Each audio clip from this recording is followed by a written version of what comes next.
Okay. Yeah. Good morning, everyone.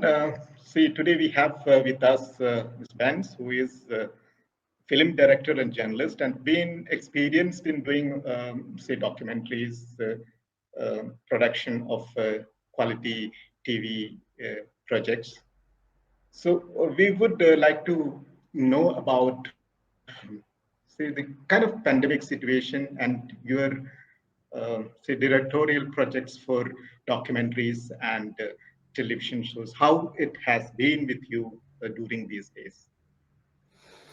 So first of all, thank you for having me on your show. So as for the COVID period, it was in my case, if I go back to the beginning of it, first of all, right at the beginning, every project was stopped. I was working and I am based in Berlin, Germany, and every project was blocked for about 3 months. So that was a complete, astonishment and anxiety since nobody knew that it's going to be only 3 months. So we didn't know if we're going to work anytime soon. And it wasn't just an artistic situation, but it was, quite frankly, a financial situation for me and for all my colleagues in this city, at least. And but then I have to tell you that somehow from from the end of this 3 month period, I have been working constantly. So somehow the special permit situation, somehow it was like it was a special status to be a filmmaker. So I could even travel and was constantly traveling throughout Europe and outside of it while working on different projects. Technically, what it meant to have a COVID pandemic for a filmmaker is that a lot of it went online. I personally never had to direct a film online, so there was no such situation as me sitting in front of a screen and someone else doing the job for me on the ground because I could travel. But I also make I don't just do films, I also do workshops, as you personally know, because I had the pleasure to work with you personally at the end of Me last too. year. So even in India, there was a project where we should have been physically present, but it just couldn't happen, so we made it online. So a couple of projects where I was teaching more than directing in different Arab countries and also in India went online. That was a bit unfortunate, but happily it worked out fine. But my own films that I personally write and realize, I could always be on the ground actually doing it. So that was actually fine. What else can I tell you about the pandemic Yeah. situation? Yeah. Yeah, go ahead. Your documentary, Our Man in Cairo. So Yes, can you tell us, like, say it's a political documentary basically. it So is. what is that one has to be focusing on when they are doing a political documentary? A lot of things.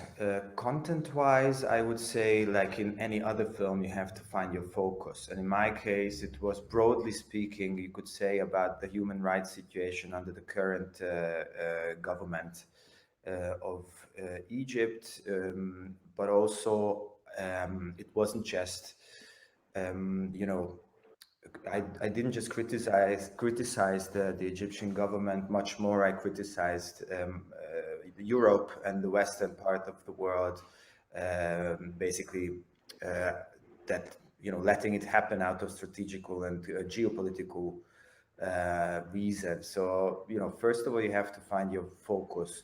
It has to have something new. You can't just do. I'm not a newsman. I don't do news, so it's not just enough. It's never enough to tell the facts. You somehow have to find the film, the story in it from a personal angle. So you have to have your protagonists. You have to have the people that I, as a viewer, want to watch throughout a 1 hour and a half movie. So it's very important to find a personal angle and to find a storytelling style that makes it digestible and interesting. This is how I see it, but it's, I guess, for everybody a similar understanding of it. And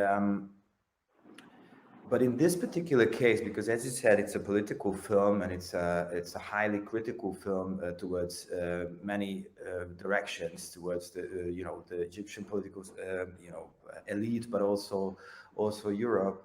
You have to make sure that your people that appear in your film are safe. So there are a couple of measures that you have to take outside of the film part. But that is going more towards the safety area, meaning that that you only use things, even you have to get rid of or sort out stuff that could endanger people who out of courtesy appear in your film. And in this particular case, I had a couple of situations where I had to edit, lose a character in the editing room because it would have been plainly too dangerous for her to appear. So this was in this particular case one angle of the making of it, this film. So yeah, these maybe are the two most important points that I would focus on. Okay. So your award-winning documentary, Koka the Butcher. So Yes. I mean, like your storytelling in that particular documentary has a difference than the ordinary ones. How do you come to that in the final stage? So this was simply luck. I stumbled upon this story. This is a story about a pigeon fancier in Cairo. I was living in Cairo at the time, and I was working there as a journalist. So there's an area called Garbage City. The city's garbage collectors live there and sort out, recycle the garbage that they collect across approximately 70% of the waste in this mega city. And so I was working in this area a couple of times, and I just got to know this guy. And it's like a particular and peculiar game, which means that an area, the pigeon fanciers of one area fight the pigeon fanciers of another area, trying to steal each other's pigeons, which is a very sophisticated game with a lot of rules, and there's a lot of military rules and like a whole world that these guys are living. They like a pigeon is more important than a wife, I would even say. So they live for this, and so I found this one character who was a perfect protagonist for a movie because of his features, because outside features, because of his how do you say it, enthusiasm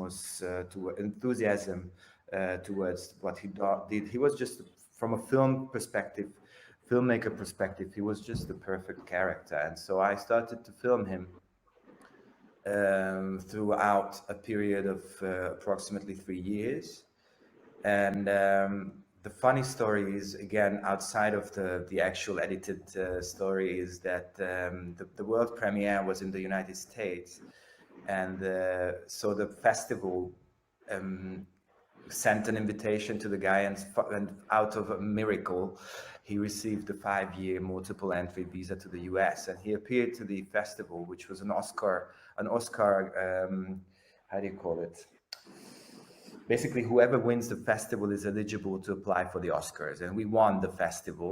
Who was with the guy standing next to me on stage, and he liked it so much that he never went back to Egypt. So basically, because of my film, the guy is now living in Los Angeles, already starting his new pigeon world, having I don't know how many dozens of pigeons, and wanting to introduce his game into the United States, into California.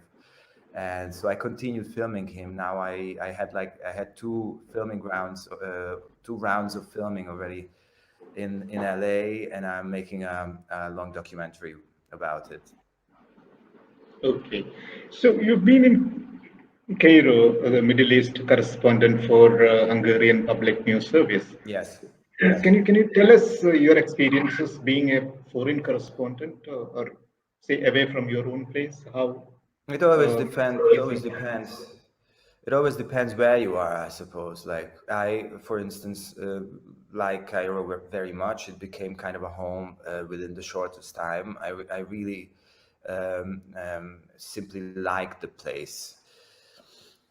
On the other hand, there were situations, it was a period of time where it wasn't very pleasant to be a journalist from outside of the country. But I guess as an Egyptian journalist, it wasn't very pleasant either if you weren't ready to, you know, adopt yourself and apply the unwritten, you know, media laws of the country that I wasn't ready to do. So in my case, let's say it was a very interesting and exciting time. I traveled a lot in the country and outside, and it was simply a lot that I saw and experienced. If this is in this framework, for instance, I found the topic of the film that we just talked about. But a lot of things, a lot of people, a lot of beautiful, simply beautiful areas of the country, and I I enjoyed being, you know, mobile, you know, flexible, moving on with my laptop and writing stories and shooting pictures and making a decent life of it. I think a great experience. The political part of it was became very difficult by the end of this 2 year period because there was a great pressure on for journalists not to criticize anything coming from above. And if we already talk about that, and if you want me to get more political, I was working for a Hungarian for the Hungarian Public Service, and at the time, Hungary also introduced some very restrictive, you know, and also mostly unwritten, but also, you know, actual media rules that I didn't agree with. So this marked the end of my career as a Middle East correspondent because it was just in the wrong place for the wrong government. So you moved into training. I mean, like uh, in a way, like giving your experiences to the younger generation. So you had projects. Even you had one project with India also, the Green U project. How do you think? I mean, like experience that enthusiasm of Indian students for that matter. I have to tell you that even though in India at the time COVID was at its height, so it was from a production perspective, it was very, very difficult to do because the guys couldn't travel. One of my students, Ada Kohli, even got sick and like not just, you know, she wasn't just an asymptomatic case, she was proper ill from COVID, sick.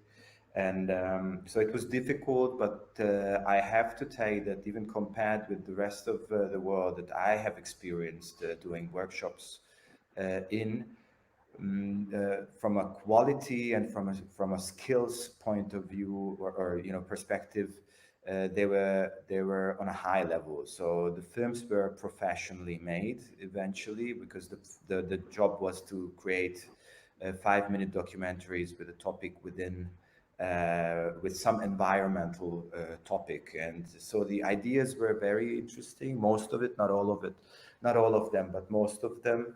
And the realization of the projects was very, very good. And I know that besides the COVID situations, the guys had like a lot of exams and they were very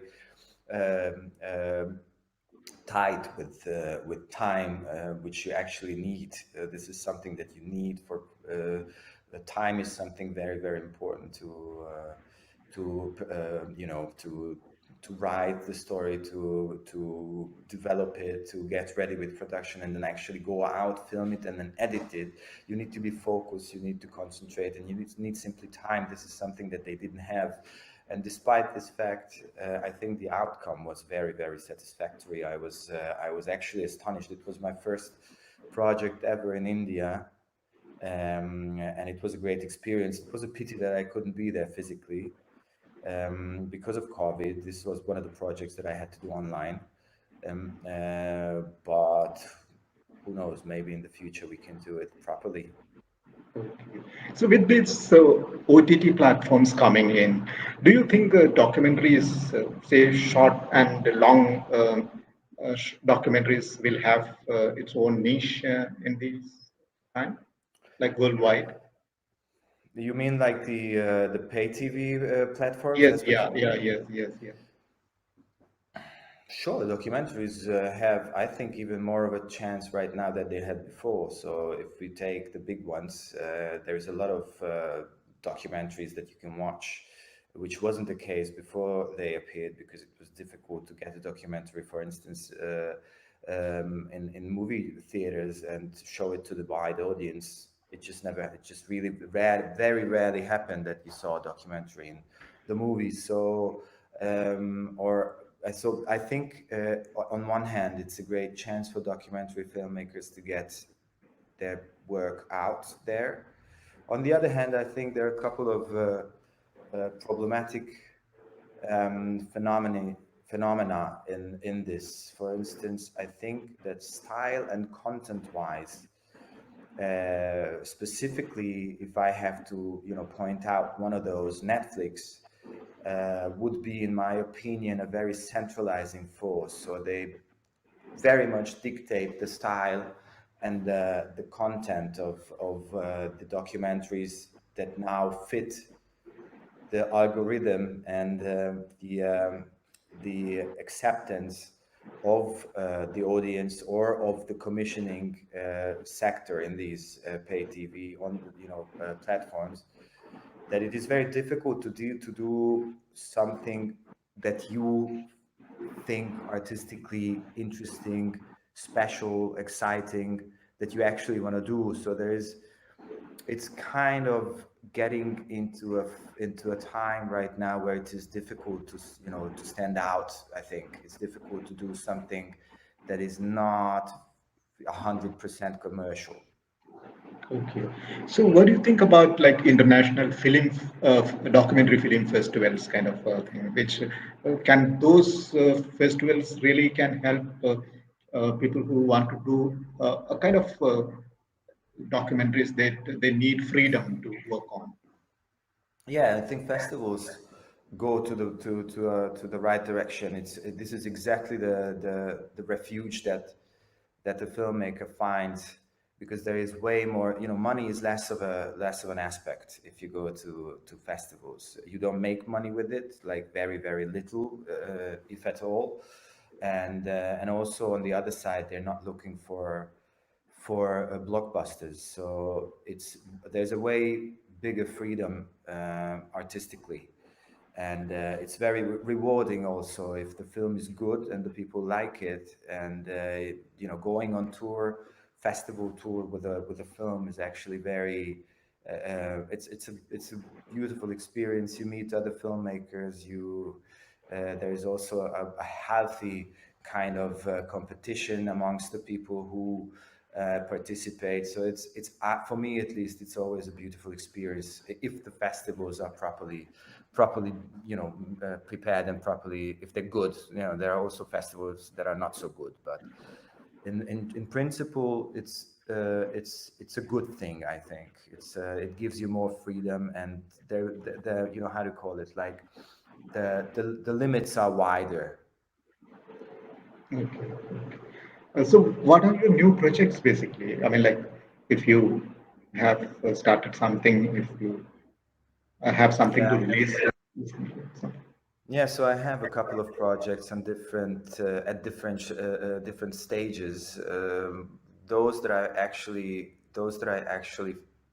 am already filming, or just one step before the filming period, is maybe two films. One is a political film that is very much focusing on my own country, which is Hungary.